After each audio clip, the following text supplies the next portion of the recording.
So today we're going to be talking about one of the biggest topics in real stock land, and one thing I want to do and I try and do on the channel is give you, the real trading opportunities and the real peek behind the curtain, because a lot of these deals happen and people don't understand the mechanics of the deal.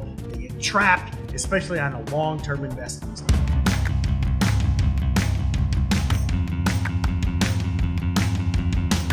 Hey everyone, be sure to like, share, subscribe, and if you're on YouTube, ring that bell to be notified as soon as we drop a new video. That being said, I am lead trainer with StocksToTrade, Tim Bohen, and today we're going to do something a little bit different.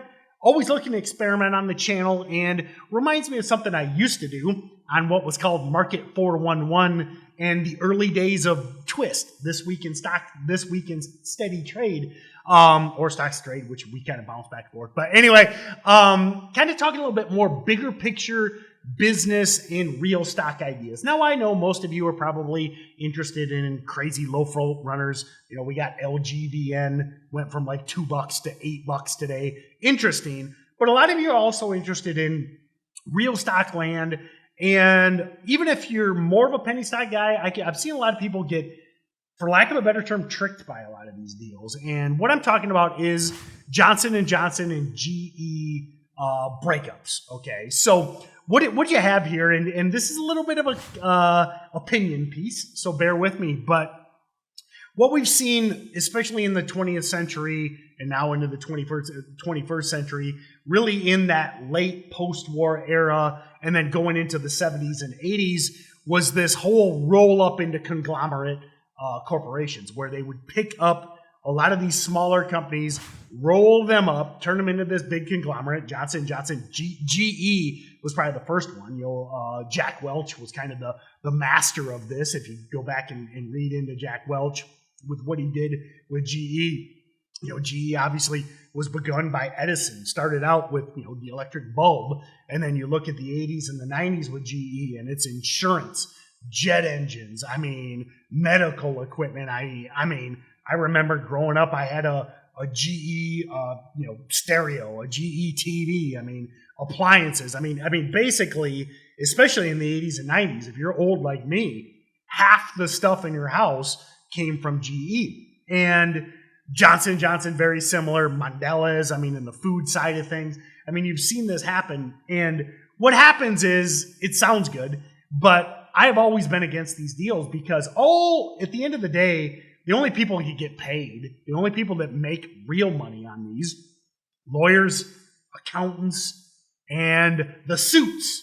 I like using the suits. I'm a big fan of Dave Portnoy. But the executives. So the executives and the lawyers and the accountants, the lobbyists, all these people are who get rewarded in these deals as they build them up, because they're paid to get the fees. The executives are like, hey, I doubled sales. Meanwhile, all they did to double sales was buy more companies.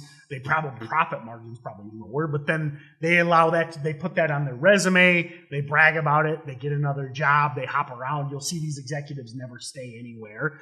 Then what happens is we find out that the emperor has no clothes. We find out that these roll-ups did not add to shareholder value over time. Maybe a short blip, but typically over time, it's actually destructive to shareholder value. They do these reverse splits to pump the stock up, which GE did, and you keep looking and you'll see, GE I thought was going up. Meanwhile, I just have more shares at a lower price, and it just and you're like, at the end of the day, you hold these stocks for years and decades, and you make no money on them. But you keep seeing all these things happening, so you're sold this dream by the executives.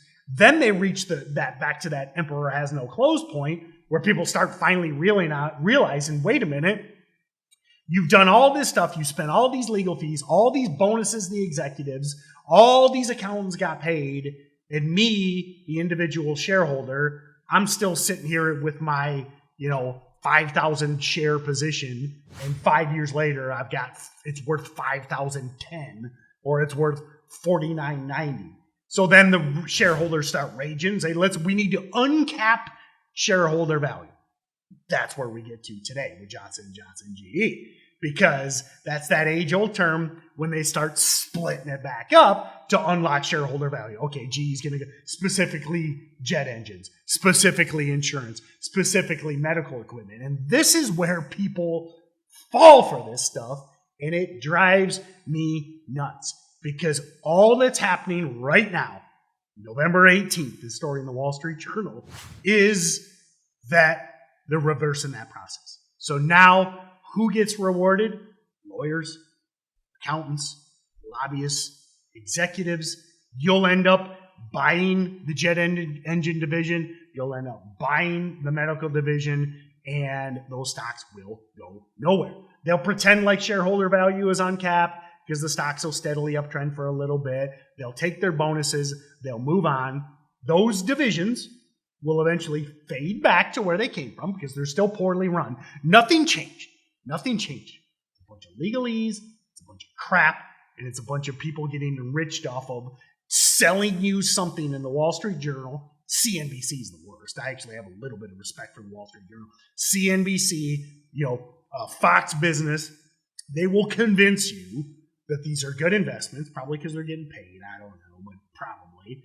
And then you'll buy into these things. You'll hold them for years. You'll hold them for decades. They will go nowhere or they will fade. They'll sell you more shares. They'll dilute the stock. And then a decade from now, 20 years from now, guess what? They do it all over again. They'll do it all over again. And now they'll bring the GE jet engine division and the GE reinsurance division and the GE medical devices and all the wind turbines and all the other divisions, and they'll roll them up. And guess who gets paid? For the fifth time I've said it in this video.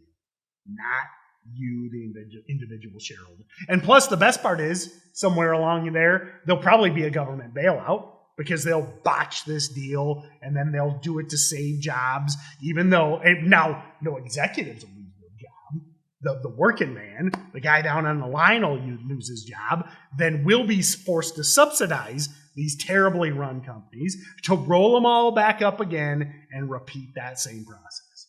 So, that being said, drop me a comment. Do you agree with this? I got a little opinionated. I got a lot of opinions. But have you been duped by these deals? Do you really think that splitting these huge conglomerates up that just rolled themselves up in the 70s and 80s and 90s is going to do anything for any of us, the individual traders or investors? Drop me a comment. Also, drop me a comment. Let me know. Do you like these types of videos? I mean, we didn't get into any charts. We didn't get into any technicals. But if I can keep you out of getting duped by these things, that's trading related. I think that would help preserve your account, or maybe your dad's account, or maybe your uncle's or your grandpa's account. So that being said, drop me a comment. Let me know. Seriously, I want to know if you liked or disliked this video. Because if a lot of you liked it, I'll do more of these. I'm always looking to help the trading community. And if you don't care and you just want to talk charts and you just want to talk indicators and you want to talk hot sectors, that's awesome as well. I want to suit to you, the viewer. All right. Have a great time. Have a great day. We'll see you next time.